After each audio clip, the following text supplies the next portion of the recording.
Welcome to the Google Small Business Community's first Friday 5 series, where your advisors will be answering questions we've received in the community. I'm Molly Youngblood Geiger, Design Right for You out of Jacksonville, Florida, and today I'm here to talk a little bit about advertising, customer reviews, and handling negative feedback. Let's jump right in.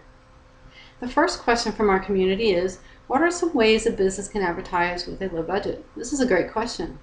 There are several cost-effective solutions that businesses can use to get the word out about who they are and what they do. First thing that comes to mind is attending local events like meetups, workshops, or networking groups. When you attend networking events, it gives your business the opportunity for free advertising. Simply handing out business cards puts your business in front of potential customers. Keep in mind, they may not buy the first time, but as they get to know you, could potentially buy or refer you to someone in their network who may be interested in the products or services that you offer. Another idea would be to host a live networking event in your community. When you host a live event, there is an opportunity to network with those who may be interested in your products or services. Reach out to your local Chamber of Commerce, Small Business Administration, churches, schools, any place who may be able to accommodate your event. You can even promote the event by offering an incentive, like a free giveaway of a product or service, and consider offering hors d'oeuvres because everyone likes a freebie, and these incentives help attract people to attend the event. You can stimulate business by offering promotions and discounts. Every buyer out there wants to walk away feeling like they got a steal of a deal, and this can be accomplished when you offer a promotion or discount. It empowers the buyer to give your product or service a test drive. You can offer coupons that advertise a discounted rate. For example, buy one get one free, 50% off, inventory clearance sale, holiday sale, or end of the summer sale. Give your potential customers an opportunity to feel like they're getting a real deal. Depending on what your product or service is, you may also consider a loyalty or reward program for returning customers. And my preferred method of social advertising is social media marketing. With social media marketing, there are 4 key points to address. Number 1, get your social network accounts and profiles set up. Number 2, create and post unique quality content. Number 3, create an audience. And number 4, and most important, engage your audience. Use photos, videos, quotes, hashtags, advertise your website and contact information, advertise specials, promotions, and discounts. Use anything that will get their attention. Research I have conducted has found that different types of content produces different engagement activity. Photos on average will result in a 35% increase of activity. Videos will usually yield a 28% boost in activity. Quotes usually will get 19% increase in activity, and hashtags receives a 16% in activity. Different content will produce different results, and this is where you will have to perform some tests on your audience to find out how to engage them. So when I first went into business, the open sign is up, and I'm like, where do I go to find customers? When I was first introduced to social media, I thought it was a waste of time. I was wrong. Why do I want to know what you ate for lunch? But the old adage states, if you can't beat them, join them, and that's exactly what I did. It finally dawned upon me that social media is an open network of thousands of potential customers waiting to hear from me, and it's totally free. I've conducted an alpha test on myself to prove that social media marketing works, and it does. On average, I get 25 to 30 new connections every day. My total audience reach is over 100,000 people, and I'm networking with some very high-profile people that I never thought in a million years would even ever know. And I don't even look for work anymore. It finds me on social media, and I'm booked in a year in advance.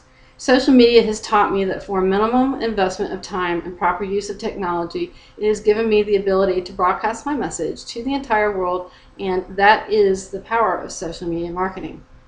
The second question from the community is, how can you get your customers to review business or products online? That's easy. Ask for the review. Recommend using your Google business page as a starting point because reviews on Google hold a lot of weight. Also, recommend implementing off-page search engine optimization by claiming business listings on many of the popular online business directories. It's a great way to get more reviews. The value of online reviews builds the reputation and credibility of a business or product. This can be the pivot point between a potential customer choosing to purchase your product or not. Getting reviews usually gets left out of a business marketing strategy, and that's why it is so important for a business to implement. Some ideas where you can ask for the review would be to post to your Google business page link and place it on receipts, invoices, business cards, email signature, blog, websites, social media accounts, signs, and flyers. Post your review link on every outgoing piece of paper and electronic document. Getting public reviews and recommendations is how I built the credibility of my business. At one point, no one knew who I was or what I did. It was through providing consistent professional service and marketing my business online that resulted in my network making public recommendations about my business.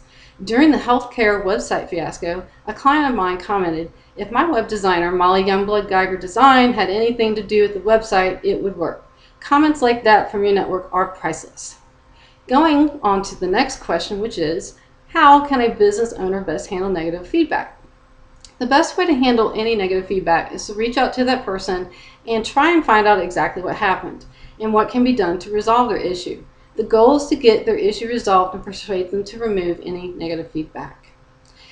Once I had a client who approached me about some negative reviews on his Google business page. The very first thing I did was to contact the people who had left a negative review and try and find out why they had left a negative review. After I found out what went wrong, I asked them what we could do to get their issue resolved. A truce was struck between the unsatisfied customer and business owner.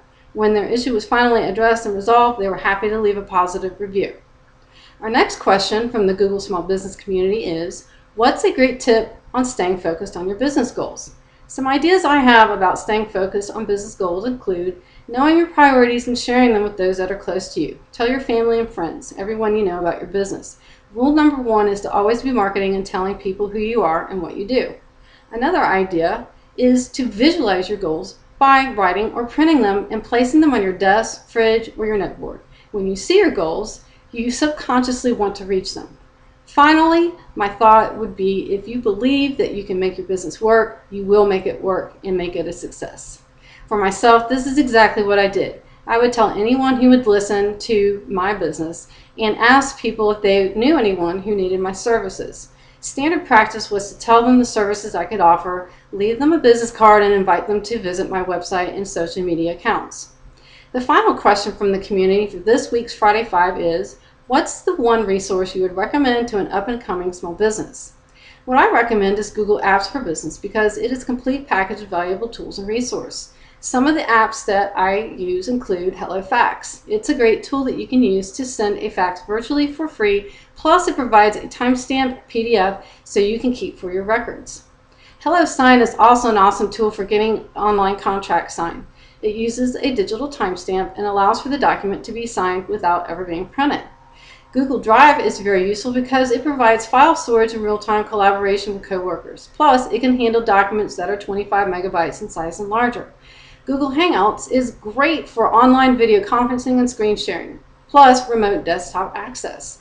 Gmail is my preferred method of receiving and sending emails. It provides excellent mail service, and the basic version, you get 15 gigabytes of free storage to share between Google Drive, Gmail, and Google Plus Photos. If you upgrade to the Google Apps Professional version, you will get 30 gigabytes of storage. Now that's a lot of storage. I use Google Apps every day for my business and can say they have saved me a lot of time and money, and they can for you too. If you have questions about anything I've covered today, please be sure and post your question to the Google Small Business community with the symbol plus Molly Youngblood Geiger so I'm notified, and I will do my best to get an answer to you ASAP. That's all from me this week. Join us again next Friday in the Google Small Business community, and don't forget to use the Ask an Advisor hashtag.